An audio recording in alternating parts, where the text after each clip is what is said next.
Hello, my name is Daniel Spence and I run Automation X, which is an automation agency that builds really cool automations and lead generation. I want to talk to you about signing clients, especially the kind of AI automation side of it.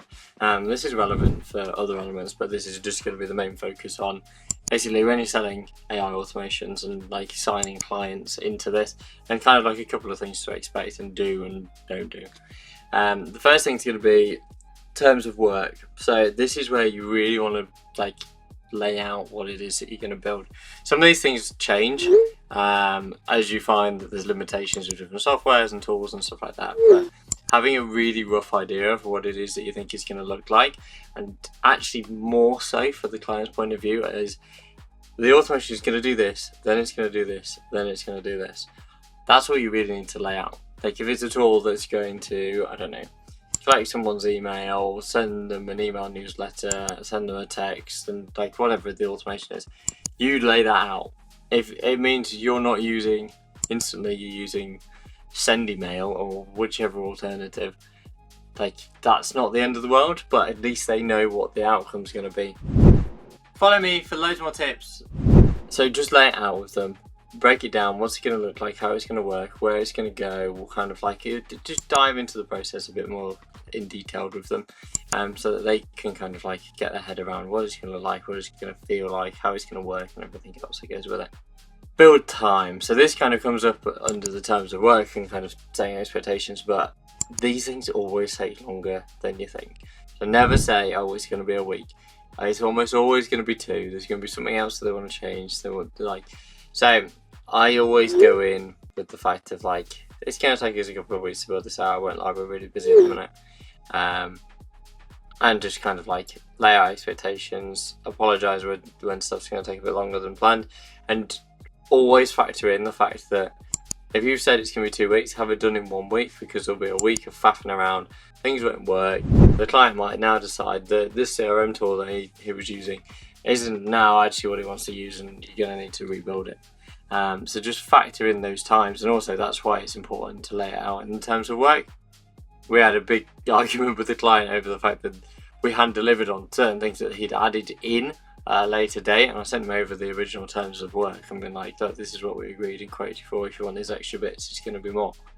So you're just covering your back, otherwise it's like a website build where the client comes every day and says, oh, can I change this, can I change that, can I change this? No, sorry, no. Contract, yes and no. I can attach one in with this video, but I don't normally bother. Hit the follow button, you don't want to miss what's next, just because it's like, I don't know, it is what it is. I normally have a really good relationship with these guys by the time I finish building it, and it's just kind of like, what's the contract really going to do? In some cases, it's really important and useful. If they ask for a contract, always provide one. So it's best to have one anyway. Bigger clients almost always want one. So when we're working with like 20 people plus companies, even 50 people plus companies, they want a contract. They want to all sign on the dotted line. It will be official, blah, blah, blah, blah, blah. So just be careful if you're reading theirs, if they send you over a contract or agreement or whatever. Just make sure you read it all and understand what kind of things that they can put into there. But yeah. Payment terms, so we do a 50-50 split. So we split the payment in half up front, half when it's done. This just kind of like mitigates their risk of like, oh, I'm going to pay for this tool and then like, now what? So we always do it like that. It works really well. I've never had any complaints about that, and kind of like just be open and honest with it. It's like, it's as risk free as it can be for both of you. I also find that 50% is a nice bit where they've committed enough money and time that there's never really any issues when it comes to paying the second half. So yeah, that's what I'd recommend. I'd never do any of the work without payment up front. I have had people come back and be like, can we do like 25% at the beginning, 50% when it's done, and then 25% when it's been finished testing? Fine, not a problem. I think it just spreads it to be like that we're going to keep going until it's perfect, because you're not going to pay us all of it until it's perfect. So it's a nice middle ground there, really. Next one, expectations. So this is really important to make sure that kind of like everything is in line with what they want. in sales calls, you can get a bit carried away being like, we could do this, we could do that, we could do this. And then when it comes to automation build, you want to streamline it down a little bit and make sure it's really useful and it's not going to be constant errors and stuff with it.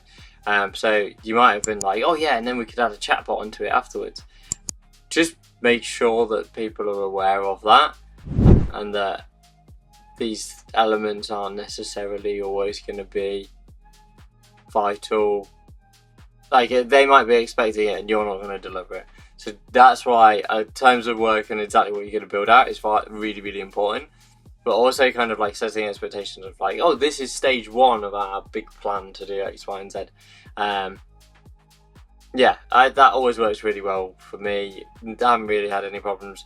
But just set the expectations, because some people expect the world out of these things, and like, they are pretty damn good. Like, and you can make them absolutely outstanding, but just get that balance right between what it is that you're offering, what they're expecting, and kind of like what you're selling.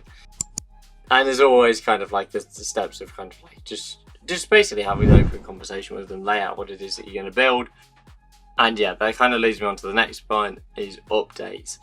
The biggest downside of AI automation is that you're building a tool that if it runs right, they will never see.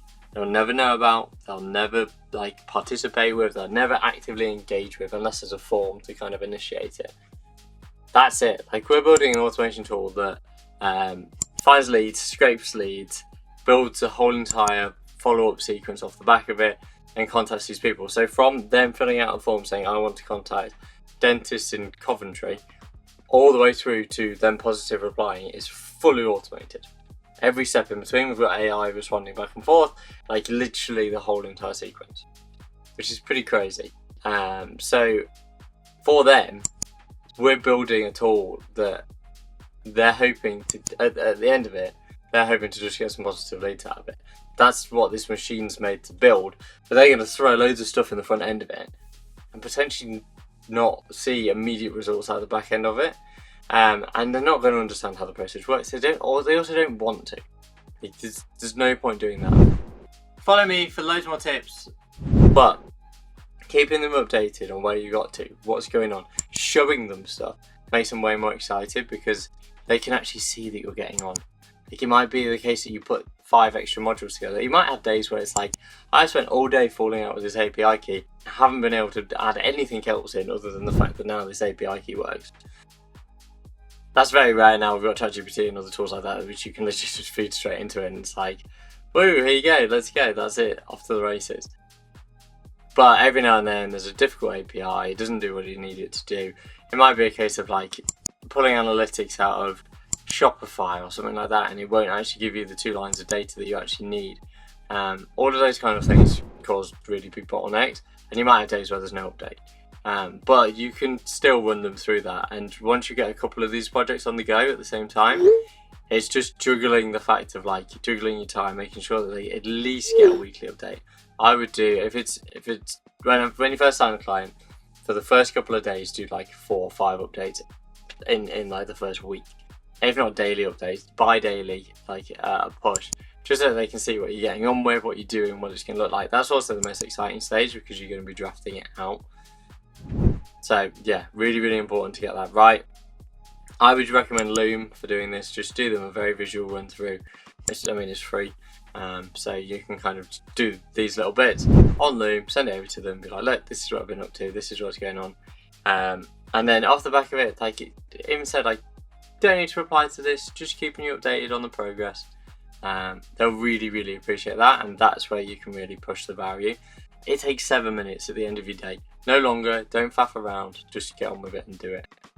And then on the last final note, which I haven't even added a slide for, the delivery side of it, actually get on Zoom with them and run them through it and show them how it works.